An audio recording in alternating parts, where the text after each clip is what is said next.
And first thing I want to say is we're so excited to be working with George Mason. This is an outstanding school with an amazing reputation. And I've really got to hand it to your team and the career services.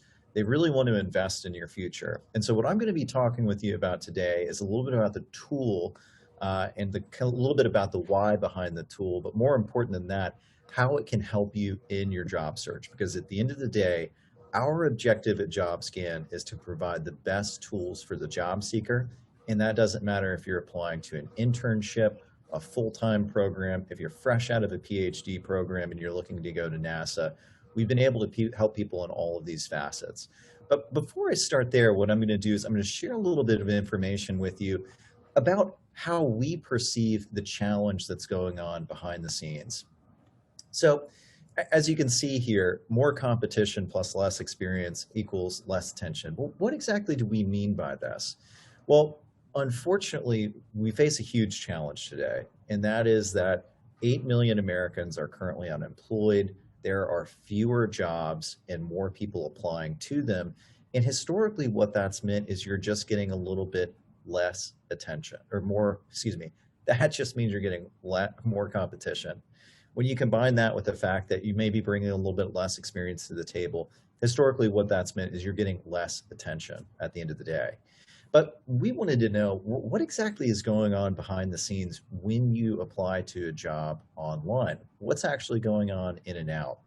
Well, the first thing is a lot's changed over time. If this is when I was getting out of school, way back when the dinosaurs were roaming, the average job received somewhere between 70 to 80 applicants per role.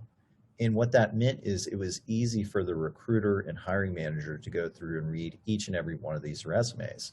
And typically they'd be able to pick out what they consider to be the most qualified candidates.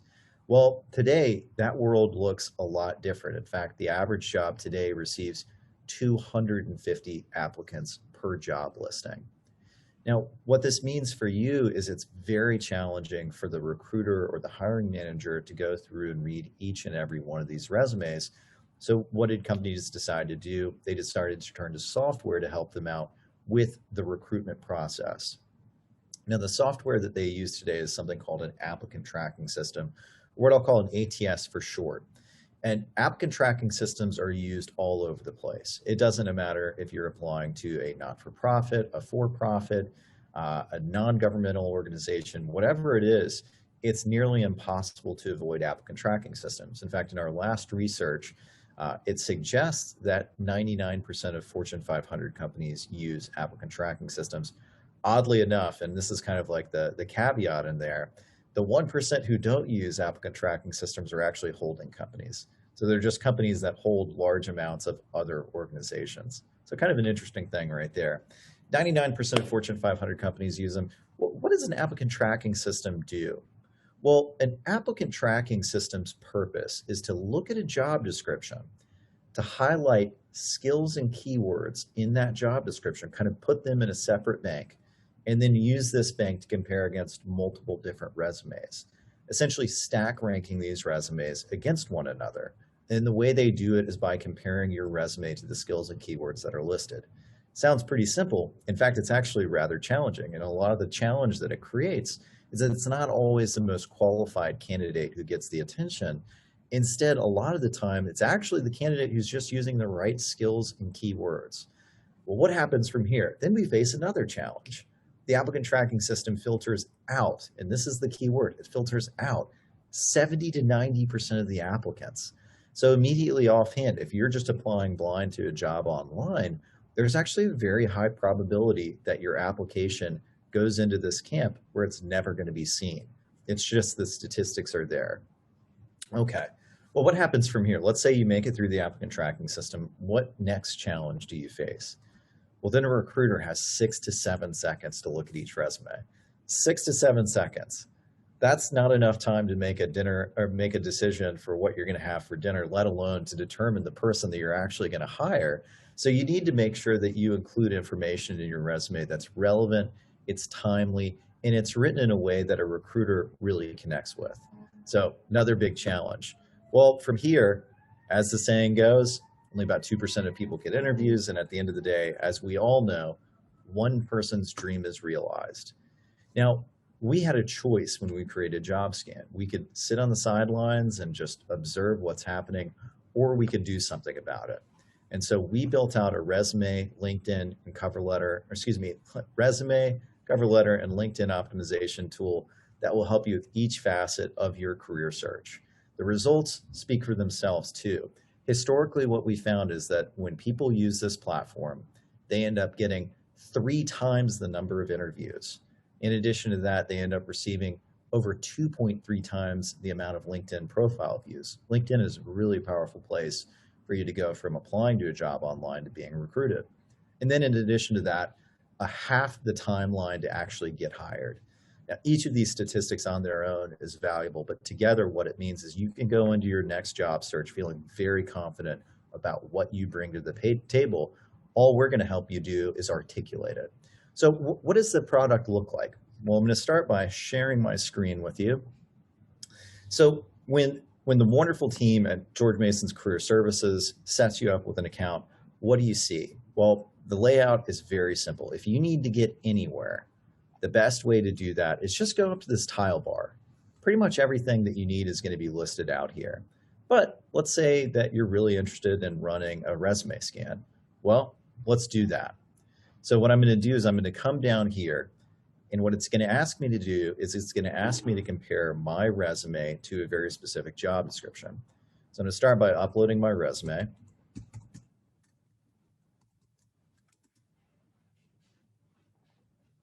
And it's my real resume. I want you to know we don't hold ourselves to any standards that you wouldn't. And then I found a series of really interesting looking jobs on Amazon. What am I going to choose? I probably wouldn't be very good at this. So I'm just going to choose this. And so what I will do is I'm going to come down and I'm going to copy the job description until it hits human resources language. We don't want to include any human resources language. It just tends to jumble everything up. And then from here, I'll click copy. And then I'm simply going to paste it where the job description goes. And then I'm going to click scan. And what's going on behind the scenes is we're comparing this resume to the job description to determine what changes do we need to see to improve the probability. Okay, to start off, 21%. If you get a 21%, don't worry about it. 21% is actually a great place for you to start. If you're applying to an internship, we want to see you somewhere between 50 to 60%. If you're applying to an entry-level role, we want to see you right around 60%. So not very challenging, but how do you make these improvements? Well, you kind of have to focus on what I call the core 4. First is the ATS. What is the ATS going to require? Second is recruiter. How can I fix this resume to be tailored toward a recruiter? The third is going to be the skills match, and this is really kind of the meat and potatoes of the product. And then the fourth is going to be the formatting. We want to make sure that you have an appropriate format that looks good, it's very clean, can easily get noticed and picked up by the ATS, and it's easily understandable for the recruiter. So I'm going to start with the ATS findings. And as I come down here, the first thing that you're going to see is ATS tip. What is an ATS tip? Okay, well, here's where it gets very interesting and nuanced. So not all applicant tracking systems are created equal. Some are easier to use than others. So what we want to do is we want to outline some of the interesting nuances of the ATS that a specific company is going to use. So the first thing I'm going to do is I'm going to add the company name right here. I'm just going to add Amazon. And then I'm going to come back to the job description. I'm going to highlight the URL, copy it, and then I'm simply going to add the URL right here, and then I'll click save. And what we're doing is we're actually looking at the page to determine what company is it, and then once we determine the company, we're going to go back to our database to determine which applicant tracking system does this company use. And in this case, Amazon uses a company called Isems. Okay, well, if you've never heard of Isems before, chances are you're not alone. It's actually a big company that not many people really know about. But for your purposes, what we wanted you to help, we wanted to help you do is build your resume around what Isems is looking for. So to start off, view Isems tips. Well, what's relevant about Isems that might not be as relevant for other things? Well, just to start off, Isems sometimes incorporates a series of pre-screening questions to filter candidates out.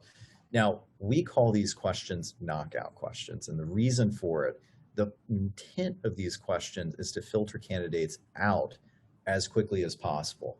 And naturally, that's not what you want to do. You want to be one of the first people to get seen. I'll show you how to do that. But in this case, it's very basic qualification. What are they looking for? Do you meet the minimum? That's what a knockout question is. Now, these could be questions like, do you have a bachelor's degree in a certain concentration? Or do you have a 3.0 or above? If you don't click the question yes, and the answer is no, chances are 24 hours later, you're going to receive a rejection email. Nobody's ever even taken a look at it. So again, these are kind of minimum qualifications. But it goes on a little bit further, and Isems uses frequency of a skill to determine search result rankings. What does this mean? What are they talking about? In order to understand the frequency of skill, what I'm going to do is I'm going to go down to the section in skills and keywords, and I'm going to show you what they mean. So these are hard skills. In other words, these are tangible skills that an employer is seeking that you may have experience with. If so, that's great. So the first one is going to be resource allocation. I wonder what they mean by resource allocation. In order to understand this, what I'm going to do is I'm going to click on the word, and it's going to take me to exactly where it's mentioned within the job description. So as you can see, managing, and of course, like right when I click on it, it goes exactly where I don't want it to. Just go back here, click resource allocation again. And as you can see, manage selling partners' needs and monitor complexity through efficient resource allocation of account managers. Okay, so in manager speak, what this means is you're looking to allocate account managers to where the greatest opportunity is. Pretty simple stuff, but they call it resource allocation. This is actually a hard skill. Chances are you've had history in resource allocation somewhere. Your time is a resource. You can use that as resource allocation, especially if you've been working hard, if you've been studying. Make sure that you include this exact skill word. So to come back a little bit further, account management. As you can see, account management is mentioned 3 times in the job description. It's never once mentioned in my resume. To go back to the frequency of skill to determine search result ranking, what this means is the closer I get this to being mentioned 3 times in my resume, the better off I am. Now, there are no additional points for going above and beyond 3, so I really do want to limit it to 3, but there is a deduction in points for going below, and this is a really important skill word, so I want to make sure that I include this in here. And as you continue to go down, you'll see that in a lot of these cases, you probably have the experience that they're looking for. It's all about articulating it in a way that matters and connects with the viewer, and that's what we want to help you with. So from here, now that I have all these skills and keywords in here, I need to start improving the resume. What do I do? I'm going to click on Power Edit, and this is going to allow me to edit my resume live. And so to start off with, account management as a hard skill. Okay, excellent. So what I'm going to start by doing is I'm going to go back to my days as an account manager. And I am going to type in the words account management. And then, of course, I'm actually going to separate the words so that it shows up. And as you can see, the pinwheel is turning, and all of a sudden, the resume is up 1.2%. Okay, great. Customer experience. Oh, this is going to be pretty easy.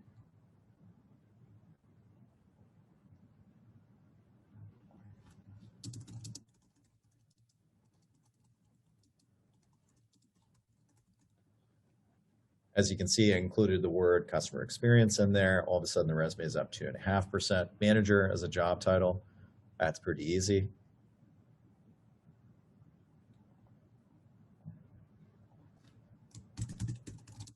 Just type in here. And as you can see, the pinwheel is turning. It's up 4.5%. And then SLA, I actually don't have any experience in that. Strong organizational skills as a hard skill.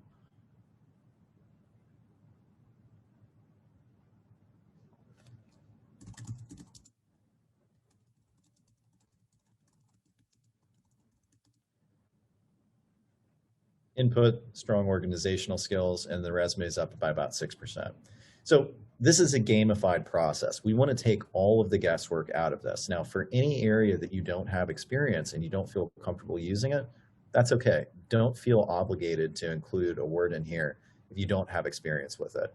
In fact, it really serves to your advantage to do that. In a lot of cases, if you have a handful of companies you're going after, let's just say you're interested in Northrop Grumman and Lockheed, or you're interested in Google and Amazon, whatever you're interested in working for, just make sure that you're always honest with where you include your skills.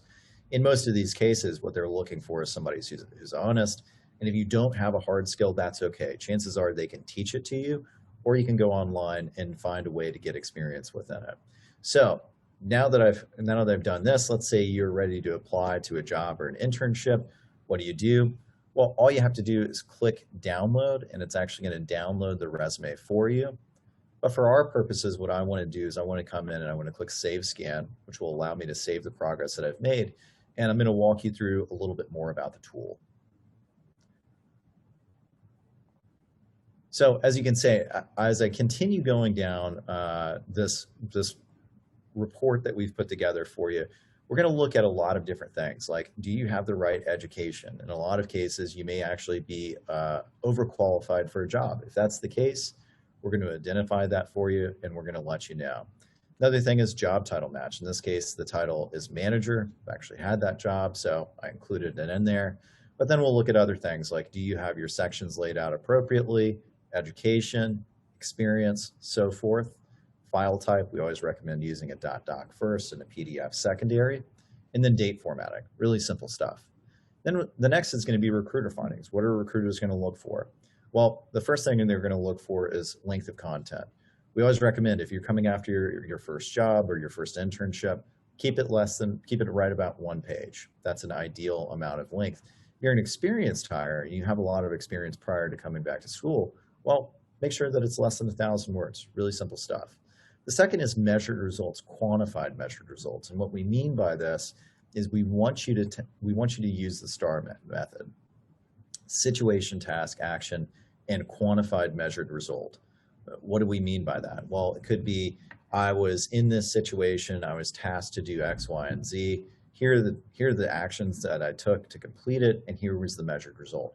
Really simple stuff. In this case, as you can see, they'll include 17 mentions of measured results throughout my resume. Then job level match. Well, I'm applying to a senior level role, got 12 years of experience, so big plus for me. And then words to avoid tonality. Always try to put a very positive or a neutral tone on your resume. We've all had a bad boss here and there, but at the same time, if you're able to put a positive tone on it, you'll always come out better. So if we identify a negative tone, we're just going to let you know. Then we'll go through formatting your resume. Oddly enough, formatting is actually a really important part of applying to a job online. We don't want you to use a design resume, by the way. Design resumes tend to not get picked up very well by applicant tracking systems.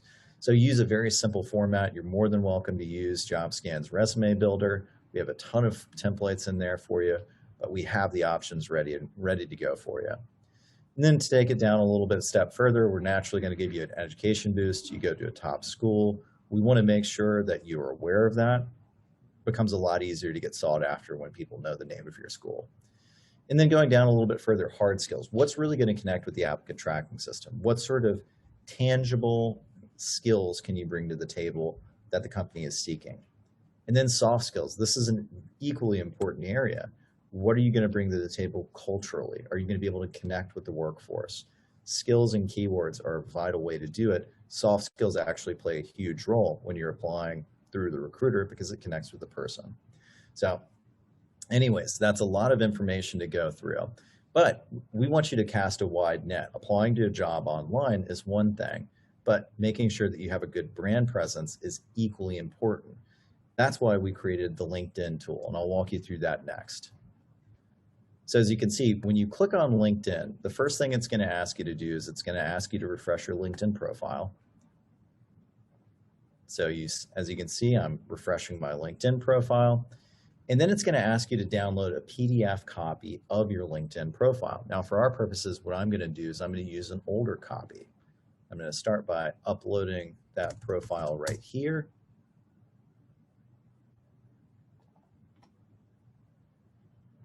And then a fundamental difference between LinkedIn and a resume. Resumes are one-to-one, one resume for one job description. we want you to take your LinkedIn profile to your most sought after job. So let's just say, for instance, you're interested in getting into data science. Find your top 3 roles, identify the qualities that they're looking for, and make sure to include it in LinkedIn. So in this case, what I'm going to do is I'm going to click on a number of different really interesting roles that I've identified. And if you don't find them in there, all you have to do is copy and paste the ones that interest you most. And then I'm going to click scan. And what it's doing is it's reviewing my LinkedIn profile to determine what sort of match rate do I have. As you can see, I'm right at 52%. This is a great place to start. If you get anywhere north of 30%, you're doing wonderfully. But we'll start with the core 4. What are the basics that you really have to have in order to go from applying to a job online to actually being recruited? Starts with the core 4, your full name, your profile picture, your location, and your industry. You might be wondering yourself, why do these 4 things really matter? Well, full name just means you're willing to go out there, you're willing to present yourself fully. Profile picture is particularly interesting though. The statistics have shown that people who include profile pictures in their LinkedIn profile get 21 times more profile views and 36 times more messages. What recruiters tell us is that it's a way for them to connect with you before they've actually connected with you. Location, lucky for you, you're in the DC area where people just seem to be hiring in the nonstop pace. So that's a big plus. And then industry, what sort of industry are you looking to go into? Maybe you're looking to go into finance. DC is a great place for it. Technology, DC has one of the fastest growing technology subsectors in the country. It's really incredible. But whatever you're looking for, be sure to put it in there because a recruiter will actively seek to identify people in certain industries. So go after your target industry.